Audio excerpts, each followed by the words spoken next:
დღეს სრულიად ბუნებრივად ვამბობ სიტყვებს, რომელთა დამკვიდრებისათვის ოდესღაც ბრძოლა იყო საჭირო.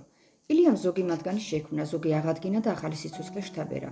იგი დარწმუნებული იყო, რომ ქართულ ენას ყველაფრის გამოხატვა შეეძლო, ამიტომ უცხო სიტყვების ვორმაციკად მოღებას არ ეთანხმებოდა და მათ ქართულ შესატყვისებს ამკვიდრებდა. ილიამ ნამდვილი ომი გამოუცხადა ბარბარიზმებს. ხალხის ცოცხალი მეტყველებიდან ამოიღო და სალიტერატურო ენაში დაამკვიდრა ნაცნობი სიტყვები ლუდი, თაბაშირი, ასლი, საბაჟო, ასევე აღადგინა ძველი სიტყვები მუხელი, ხელისუფალი. ილია ქმნიდა ახალ სიტყვებსაც, მაგალითად წოდება, აზროვნება, ეროვნება, მთავრობა, მმართველობა, უფლება, ღირებულება, სინამდვილე, უარყოფა, შინაარსი, მიმოქცევა, საყოველთაო, საერო და ასე შემდეგ. დღეს ამ სიტყვების გარეშე ქართული ენა წარმოუდგენელია. მათ უკან ილია ჭავჭავაძის მებრძოლი სული და ქართული სიტყვის გამარჯვება დგას. მე კი შემდეგ ვიდეოში მოგიყვებით კიდევ ისე მარჯვებოდა კომპოზიტების წარმოქმნა.